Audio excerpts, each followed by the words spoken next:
Welcome to the Tier List Friday. You know we're doing this every single week with the Tier List videos. And what do we have today, Flame? Man, today we have the DPS for Castle Nathria. And the way we look at things, because this is very important for you guys to understand, is that we're looking at the top 95 percentile players. That means players who can play their spec to the T, like almost no mistakes rotationally. They can get the most out of the spec, so that's where the most relevancy comes from the spec's performance. And we're looking like at the last 2 weeks after the buffs that came around, and buffed few warrior. Yeah, we have a couple that fell and a couple that rose into the meta. And with all videos like these, especially tier list ones, it's really important, guys, you get the idea that these are just like analysis type video and where we place them based on the logs.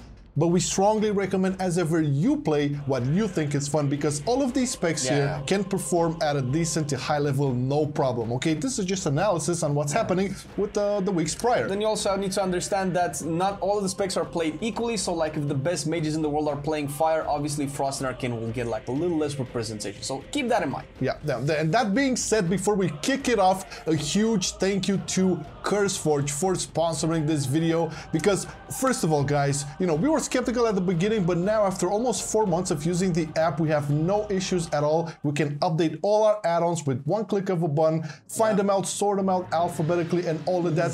Plus the fact that CurseForge supports all these add-on creators. And guess what? You can get all the add-ons you will see in this video, well, from the footage we have recorded, obviously, and the videos you've seen on our channel. Get them all with the link in the description. Just click there. You have all the lists. Everything is there. So, CurseForge, thank you so much for supporting these videos and add-on creators and add-on users. And with that being said, let's go! Let's go! Assassination Rogue! Assassination Rogue, man. They got buffed. They got buffed. They did get buffed a little bit, but it turns out that it's not as much as they're still not outperforming Outlaw and Sub. Oh man, that's the thing, right? Outlaw Rogue for me is the biggest surprise in raids in single target. I was expecting Subtlety to be the king out of the specs, but no. It does make sense. That being said, Assassination Rogue did have its buffs, but I don't think it was enough.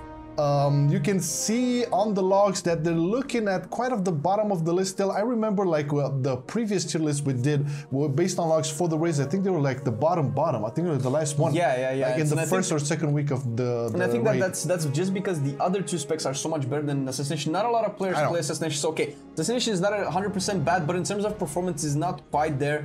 So that's why I think it needs a little bit more love. But I would put it into D tier. It's D tier for sure. And you'll see like a pattern in D tiers, like most specs of classes that have better DPS specs. I know. But let's talk about another class that got buffed, the Frost Mage Arena. Holy shit, man! So Frost Mage was looking pretty sad last time. I can remember for sure. But look at him now; it's above the middle of the pack. I mean, rocking it strongly. And the thing is, everybody was kind of used to like judging and transitioning from BFA towards Shadowlands. Everybody and their mom was playing fire, and still is. But we're gonna get to fire, sure. But man, is it cool to see the spec diversity and, you know, just a little bit of nudge as opposed to Assassination of that buff.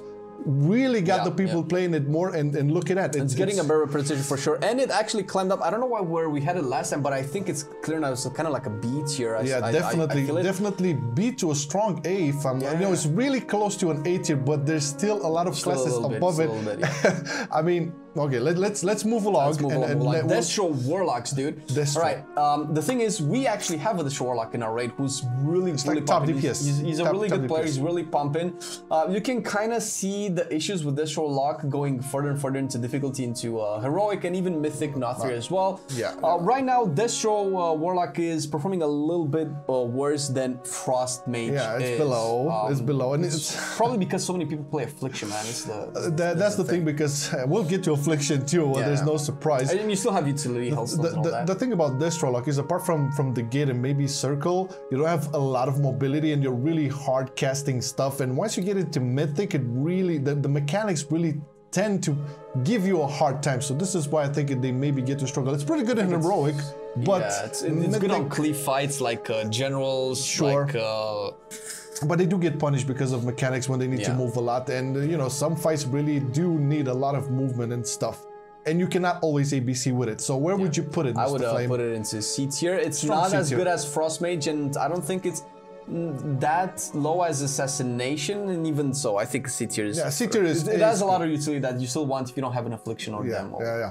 All right, well, let's look at, you know, a lot of people complained about Fury Warriors, man, and they strongly, you know, cried out for more buffs. They're looking better now. They're looking a lot better. They're right now outperforming ARMS, which is we always really weird. Well, Fury always overtook ARMS eventually, but yeah, but it's too soon. I feel it's too soon, right? It's a bit too soon. So Fury Warrior got a buff overall, accepting its AoE because the burst AoE potential of Fury was still legit, and I think Fury overall in terms of its kit is still doing better in dungeons, and that's probably why people playing in raids as well to get that gear to push keys. Of course, most likely. Sense. And it still doesn't excel at as much as ARMS in the Cleave because sweeping strikes, but it's probably better everywhere else. I mean, Fury Warrior is such a fluid spec and such a fun spec to play. I'm happy it rose up in the meters. I think it was D tier last time, right? Yeah, I'm pretty sure it was D tier. So I think it's again another situation where you put Fury into C tier, but really close getting to the B just because of looking at the logs, it's like very close to destruction right now, and that's probably why it's not going up, because for destruction could be better if more Affliction players would be playing destruction, but seeing as the most amount of players are playing Fury as opposed to ARMS, this is probably why Fury might not go higher than C tier, but it does have potential to go higher. Yeah.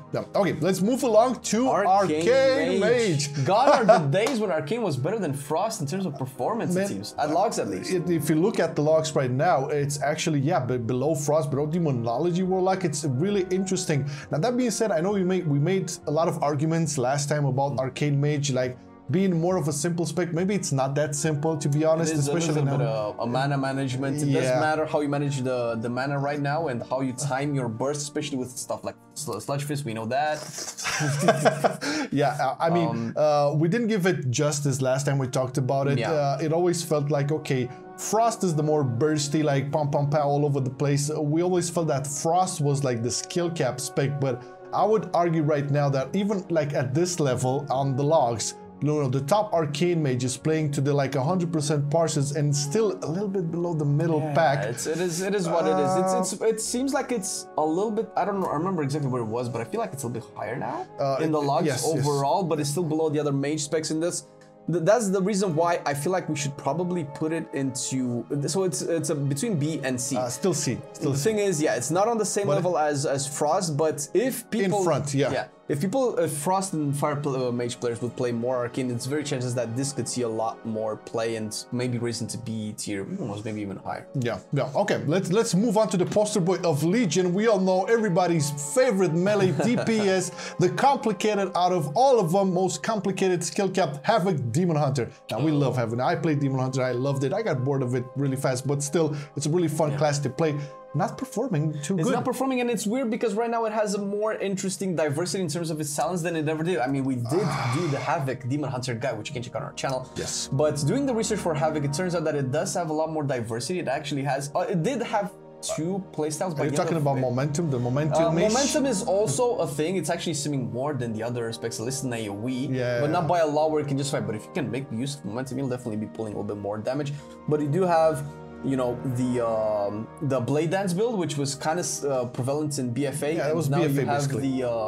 The I-Beam Demon Blades build, which is also... That's also good. And I feel like it's more interesting to play it. Yeah, diversity within the builds are always good, but that being said, it's slowly moving into D tier. It's not yet D, I don't think. It's a difference between... The last in the C tier, it's probably one of the last of the C tier.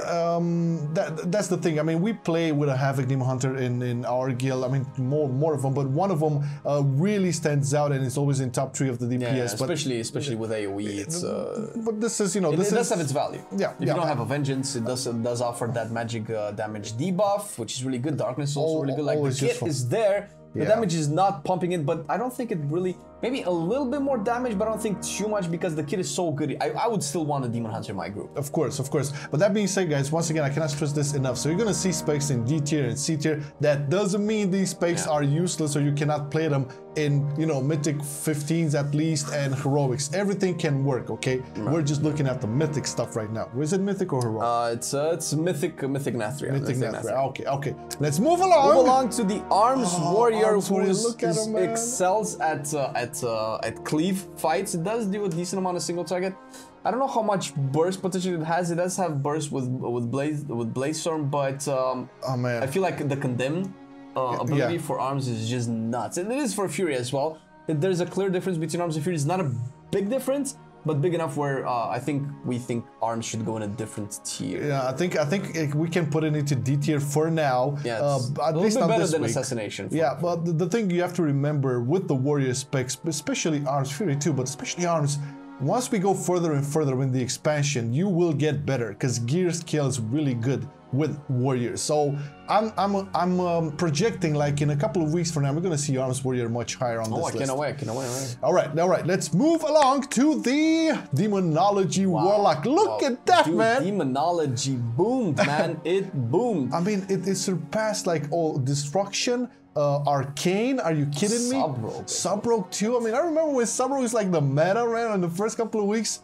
Demonology. Now you played a lot of Demonology back in the day. I did. I didn't play as much in Shadowlands yet. My Warlock is still yet to be leveled, so all I can say is like from what we tested from Alpha and Beta. And, Demonology is more of a little bit of a fast-paced spec when it comes to consuming the shards, the way that this show is. The mechanic from the cooldown of Tyrant is way smaller than the Infernal, which is probably why it maybe meshes better with boss mechanics. Because you have it way more often than the Infernal, and that's always good because you want more burst phase, especially for bosses like Sludge Fist, again, which was a wall for us, and having big tyrants, like almost at least half of those pillars would have been really good. Yeah.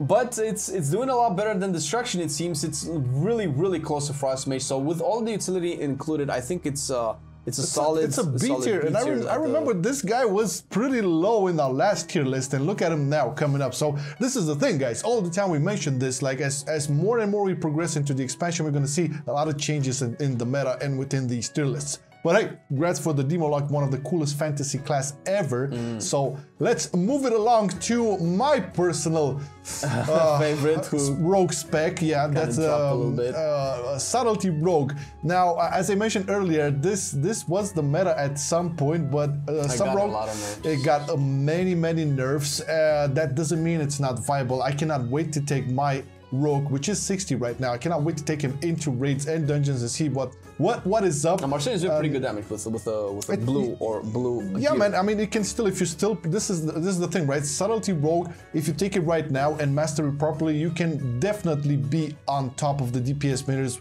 when fighting with, Flavor of the Month guys that just pick it up for Flavor of the Month. You master your shit, you'll do good. And that being said, we can... With all of that, it seems it's performing just as much as Destro a little bit, and we know our Destro Warlock is pumping. Yeah. It's a little bit behind Arcane. Now, this could also be because probably the best rogues in the world are playing Outlaw and not Sub. If That's the interesting part. It might be either at the top of the C tier or very easy into B tier. But that just goes to show that even if they're in C tier, they're pumping, man. They're pumping. And how the kings have fallen. I remember several being in A to S tier. All right, let's move along to Frost Death Knight. Frost Death Knight has seen a little bit of a rise. It did get a little bit of a buff. I think they raised the two-handed damage by 2% for obliteration just to get it in tune with the other weapons, which the two-hander was already behind the dual wield. I don't think it got it to surpass dual wield, but definitely for players that like the two-hander fantasy and the two-hander playset with obliteration with like big-ass crits, it's definitely going to be a little bit better. And it did climb a little bit. It's just above Arcane, and I think like in terms of performance, it seems like it's very close to Demonology when you look at it. Yeah, it's like almost identical. I mean, Frost Decay out of the all, between Frost and Unholy, you can argue that Frost is the much more straight spec, simpler to get into, I think. Yeah, and it still fulfills that Death Knight fantasy. I know a lot of people prefer Frost to Unholy, and it's interesting because looking at Frost right now and looking at Unholy, I remember when Unholy was #1. So it's definitely things have changed. And how hard Unholy pushes, and Frost is not too far behind. It's not. I mean, look at the graphs. I mean, it's almost it. That's the thing. See, the difference is like, of course, you can look at the bottom of the list and the top. There's a major difference, but as we move towards the middle and top, not that many. So once again, play what you love. And we're moving on. Okay, wait a minute. Where do I put the Frost Knight? It's B tier, kind of bottom of the B tier. Okay, yeah, fair enough. It's right here. Yeah, got it. Okay, next. Beast Mastery. Can you No way. Is Beast Mastery spelled bottom of the barrel? What? All right, BM. listen, guys. I have played my hunter is one of the first ones that I had leveled up. I've played Beast Mastery. Beast Mastery is doing good, very good damage. I was definitely doing better than most of the people I was playing with, mostly pugs. So it just goes to show that not even if it's. Because right now it's probably it's looking at the least best performing spec, but also that's because Marksman is so good. That doesn't mean Beastmaster is bad, and this is probably the best example that we have for playing what you like, because I was out DPSing Marksman with my Beastmaster. So the thing is, if you're good at what you play, and if you're better than the average player, you're full ahead, even with the bottom of the barrel, which is we have to put it into D tier because, you know, looking at the logs, you know, we base this tier list off of the logs, so we have to take that into consideration. I would definitely play Beastmaster over, let's say, I don't know, Arms Warrior for sure. All right. Fair enough. Now let's see. All right. Okay, we go. One of the top ones. Fire. I think Fire Mage is. Ooh, that's not what you want. Fire Mages are definitely the best spec mages have right now, and with numbers wise, with Kindling being the build, getting you like 1 minute combustion or close to 1 minute as much as you can. Yeah. Now that works really well definitely for bosses like Sludge Fist, which have clear big damage. You have Sludge Fist in your brain, right? It's really good because it's kind of like a patchwork fight where it's very little movement, and you also have high octane movement where you want to put as many cooldowns into it. It's definitely not as high as it was before because it's not scaling as much as the other ones are. It's definitely probably still king in Mythic Plus. We haven't checked the Mythic Plus. No, we'll get to Mythic Plus tier list too. But I feel like Fire Mage is a solid, maybe top of the A tier for me. Yeah, definitely the first on the A tier, and plus the fact that Fire Mage is still one of the most bombastic fluid specs to play, especially during combustion. You just love to do that. Crit all the time, instant pyros, it's amazing, right? Meteors bumping all the time. It's flashy, it's rewarding, and that's the thing. If you like combine flashy and fluid gameplay with high numbers, then you know it's a good choice. So definitely Fire Mage up there. Now what's next? Your dream forgotten. Your truth to the path. It's my main. It's still my main. It's Enhancement Shaman, which faces one of the issues that most DPS specs have, in that they don't really scale well with the gear and with the stats. The way they were really pumping at the beginning, and also, by the way, guys, I don't know how close we did the tier list with the DPS initially, but Enhancement did used to have a bug where you could put Wind Fury on both weapons, and that just exploded in damage. You were like way up there with like Warlocks and Boomies.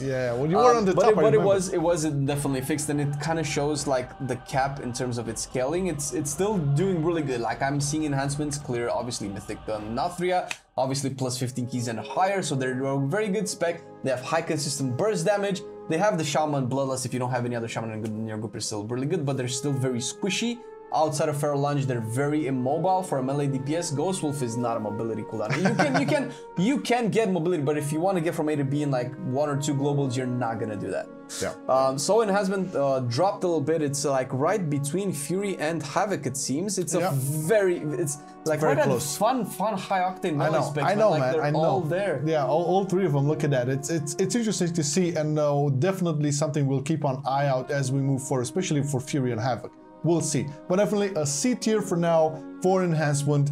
And let's check his brother, man, because I think this is one of the issues. Remember the times when the roles were reversed? And this is, well, it's one of the reasons why I'm playing Elemental right now instead of Enhancement. There are a couple of reasons. One is that they don't have the issue with downtime that Enhancement does.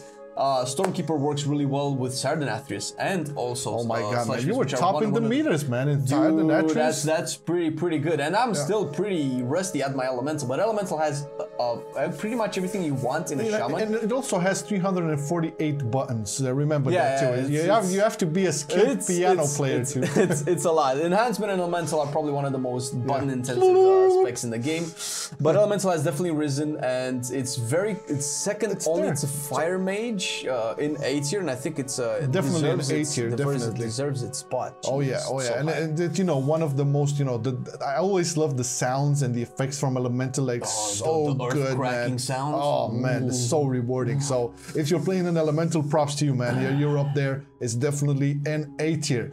All right, meta, time for meta spec now. Meta alert. Now this is one of the main reasons why you've seen Demo and Destro so low. Affliction is Warlock. King. Again, Affliction has kind of always been king, except for, I think, maybe 8.3 when Haze Corruption just scaled Destro to like ridiculous there was levels. no competition. But for Affliction has Destro. always been the go-to raid spec. It brings all the Warlock utility kits. Yeah. Look at it. It got changed. Obviously, you want the kit just works on bosses, man. You just like rot bosses down to crazy amounts. I mean, and the fantasy is still there, right? With all of the dots and stuff, it can still be bursty. But judging by how long fights tend to be within Mythic, you're always gonna have an Affliction Warlock shine just because of the duration. And you can move a lot. You have a lot of dots, a lot of things that you can do. Yeah. Warlock is a very slow spec. It does not have any. You're not gonna pop Burning Rush in raids. That's not gonna happen. And gates are very useful, but that goes for all spec. But the thing is, being able to dot on the move is very good to dodge mechanics and keep uptime, be in position before, and it's but the most important thing about an Affliction Warlock is the portal. Thank you. Oh, he knows. I don't know how to make my way around it's that. S tier. S tier for sure, yeah. S tier, because look at it. I mean, come on. It's there. All right, and listen. This is Windwalker Monk, the biggest surprise for a while. No, but it is the biggest surprise out of the melee spectrum so far, I believe, because if you remember BFA, Windwalker, it was at the bottom. Oh my God. When we were doing the research for Windwalkers, and we were talking like with all the big Windwalkers in the community, everybody was kind of said, like, man, they're not doing the single target. It's like, man, Windwalkers always do a lot of damage, but apparently, mathematically, at the highest echelon of the skill levels, Windwalkers just not did really good raid damage. They were always really good in AoE. They're good in dungeons, but they did get a big ass buff to Sun Kick, and they did have, I think, the Zuen. I constantly look at the meters and I see that the Zuen does damage. Like, I haven't leveled mine yet. We're getting there, but definitely well worth it. And again, this is another spec that takes time to master, but once you do master it and you have these high numbers, it's so rewarding. So I think after such a long time, it deserves its S tier. Yeah, that's its place 100%. It's an S tier for sure. No doubt. There's a difference between Windwalker and Affliction Warlock, but also a difference between Mage and Windwalker. But seeing as how if you're not having a Brewmaster in your raid, and Windwalker kind of took a dip, Mist Weaver took a dip in performance, you definitely want a Windwalker there for all of the mobility goodness. More of the arguments. All right, Ret Paladins! Another raising champion. Though. Yeah, definitely. I mean, listen, you wanted to play a Ret Paladin, and you dropped it for Enhancement. I wanted to play a Ret Paladin, but then Flame decided to want to play a Ret Paladin. It didn't make sense to have two Ret Paladins. He's salty. He's never gonna let me live that down. I'm not salty, man. No, I made my decision. Red is really. I'm happy for Red, man. I'm happy for it, and I'm looking at these fights, and there's so many mobility points, like where you have to use double cavalier and shit,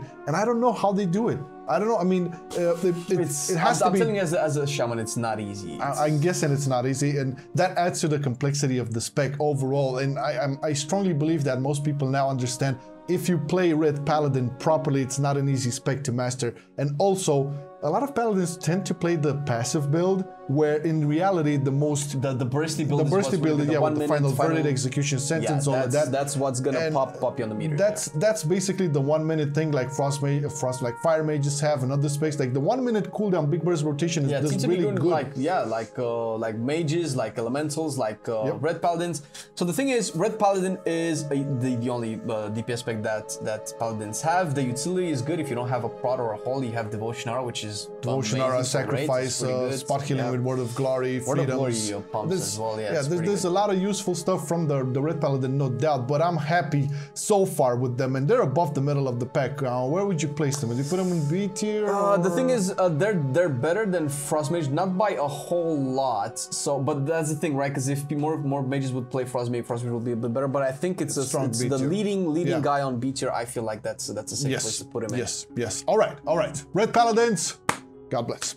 Moving along to Outlaw Rogue. Now, you're gonna play Outlaw, man? I'm gonna play Outlaw because I'll have to make the guide and make the proper research for it. But I never expected this to happen in Shadowlands, to be honest. I mean, especially while testing out Sub Rogue and Assassination for so long. The spec did change a little bit. Yeah, they did change a lot, and I guess a lot of the folks are happy because if you remember, Outlaw didn't do too good in BFA as single target in raids, but it was the go-to spec for AoE and dungeons 100%. Look at it now. it does really good single target. Granted, there are a lot of the boss fights that have AoE that have at least one ad. Well, yes, we can argue that. That's really good, and of course, there's a lot more appeal and more people are playing Outlaw simply because, well, the bones has changed to something that's not a fucking pain. Yeah, I think that's major. That's major. It's clearly, I think it's clearly a tier above Ret, and it's a solid going into A tier. Going into A tier for sure. The best performing rogue spec for sure. Things do change apparently, so here it is. Yeah. All right. More meta, not quite, but still pretty good. Shadow Priest up next. Is pumping as well. Now you saw in our raids, like whenever there's like multi-darting going around, Shadow Priests are also really good. When there's like less move, because I think Shadow Priests might suffer from high mobility fights as well. They don't particularly like to move a lot. No, they don't have nothing with it. Yeah, you kind of have to constantly channel shit and cast shit. You have a couple of dots that you don't necessarily. It's not a dot spammy class like Affliction is, clearly. No. And of course, if you don't have a Discipline Priest in your group, the Fortified buff is Fortitude buff. Fortitude buff is also really good. Yeah, and it also helps out with Vampiric Touch and Vampiric Embrace and stuff. It's a little bit close to Elemental, but not quite. Not quite better there. than Outlaw though, but it's definitely A tier. Yeah, definitely another A tier spec. And again, Shadow Priest, you know, we're the topic of a lot of discussion in BFA and a lot of discussion moving into Shadowlands. One of the classes that got changes. the most amount of changes. Well, it had to. At some point, something had to happen.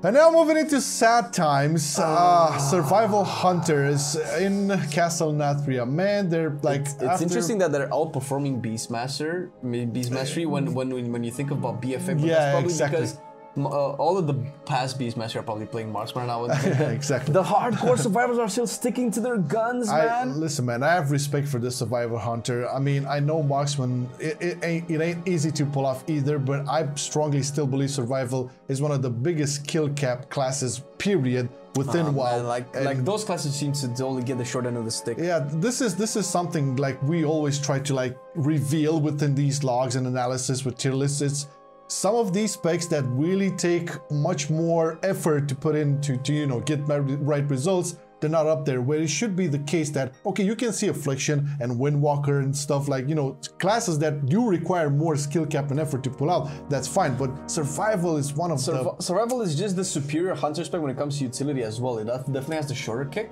And it definitely has the Bloodlust. If BM has Bloodlust as well, but if you're going to be playing Marksman because it's the better range spec, if you're gonna have a hunter that you want the utility for, Marksman is Survival is gonna bring it way better. 100%. And you definitely have some form of mobility with Harpoon is really good to get back into it. Cheetah is also really good. Turtle, the immunity from Turtle, we didn't touch about on Marksman, but it definitely is worth noting if you're playing Survival. Immune mechanics are really good. Yeah. Especially on the Nathrias. Yeah, and then there's a lot of classes with it, but it's unfortunately it's still in D tier in terms of logs. Oh, sorry. But who knows? Who knows if like all the hunters in the world played Survival, maybe we could see it in C or B tier. But maybe one day. But all right, let's move along to the Pussycat, kitty cat. Yeah, Ferals. Now, Ferals have been doing pretty great so far, like pretty consistent, I would say in the top echelon of the DPS, which is quite surprising when compared to BFA. I made a Feral, and I kind of almost, except the AoE fights, like, you know, Sun King and a little bit of the Nathrias, if I don't spec right. Usually you're in the top 5 DPS at least, no problemo. It's a fun spec to play, much better than BFA from what I understand. Target damage. Yeah, it's amazing. That's mostly because of Convo. But what I noticed is, you know, a lot of the DPS from Ferals, right? You have the Ferocious Bite, but one thing that at least I can see when going into the mirrors, because you have like in our raid, right? We have Ret Paladins and I don't know, for Fire Mages and Boomkins and stuff. They pump out the biggest damage at the beginning, right? Yeah. But then, you don't see yourself, then they drop off. But yes, Feral, you have all of the bleeds and snapshotting bleeds, blood talising all your bleeds, and those are consistent damage, which really pays off in the end. I mean, you can start the fight at the bottom of the barrel, like on the 9th or 10th plates, and as the fight ends, you're top three.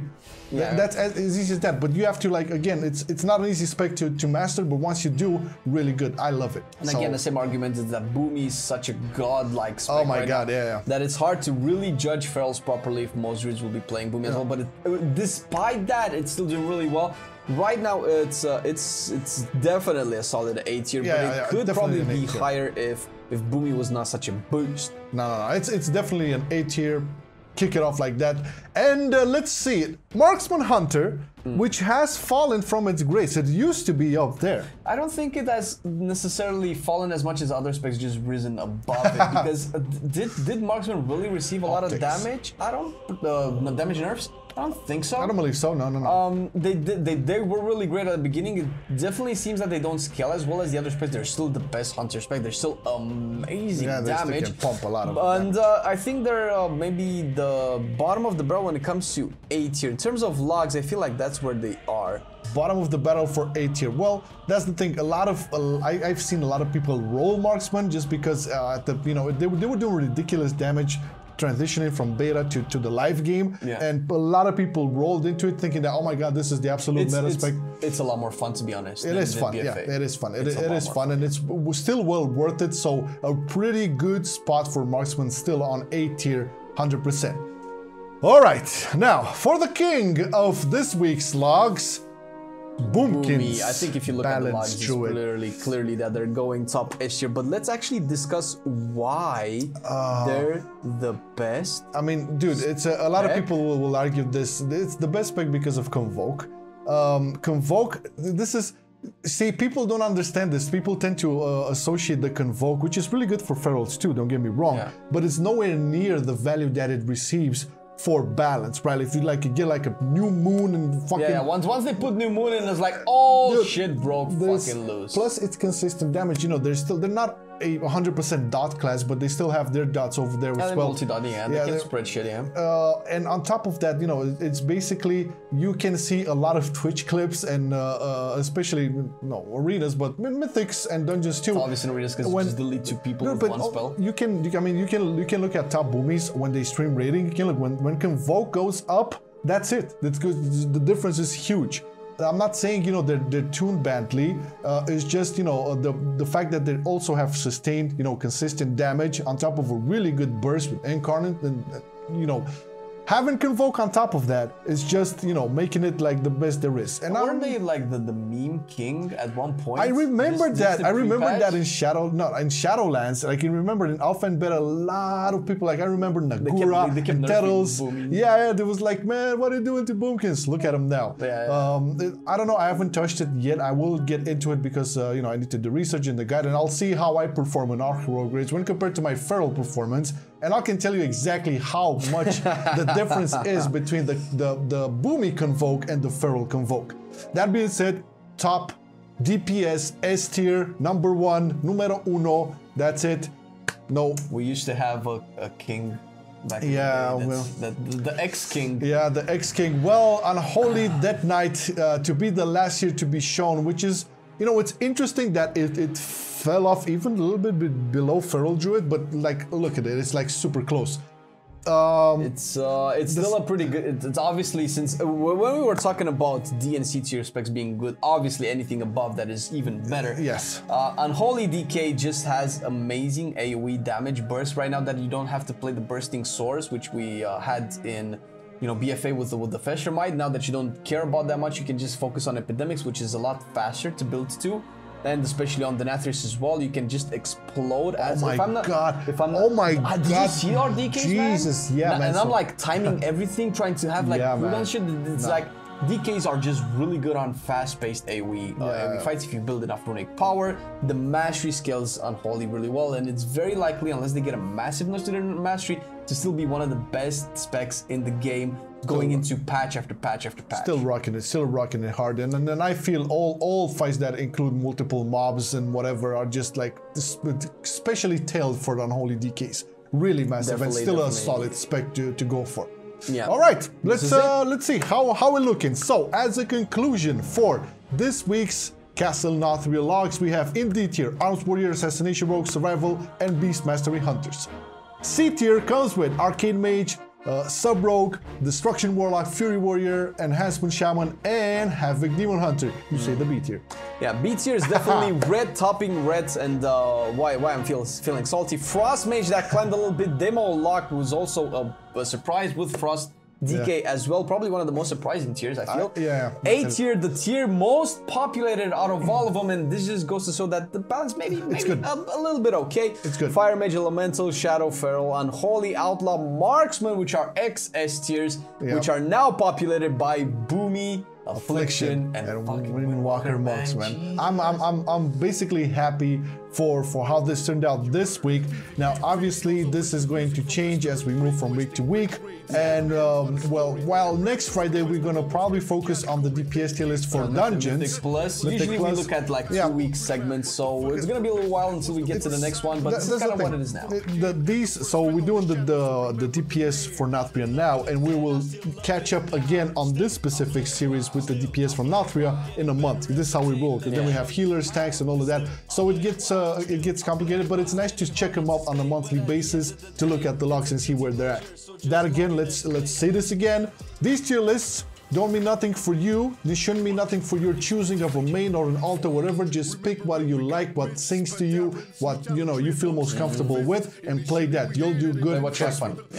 Play what you have fun. Play what you have fun with. Man, I was gonna say with, but you had an idea, and I just wanted to let it out there. Right. Thank you so much, Patreons, for supporting these types of videos all together with the class guides and the MoCast podcast, which, by the way, season 2, episode 1 comes out in 2 days. 3 on Monday. So yeah, it's gonna be good. It's gonna be nice. You're gonna love it. Thank you to our Twitch subs and viewers, Discord admins, and Discord gang, everybody and who supports all of our things. Guys, we do actually stream as well. We're getting a lot of support there as well. Twitch.tv/MarcelianOnline, where you can find us play all sorts of enhancement and elementals and ferals and rogues and all of that good stuff. So go catch us live. All right, you guys have a great weekend ahead. Take care, everybody. Bye-bye. I've been loving it then, I still love it now. Still, I play WoW. Still, I play WoW. Getting better every day, let me show you how. Cause still, I play WoW. Still, I play WoW. It's getting harder to stay, but at the end of the day, it's a guilty pleasure, so just log in and play. Whether it's classic or retail, I'ma do a /bow. Still, I play WoW.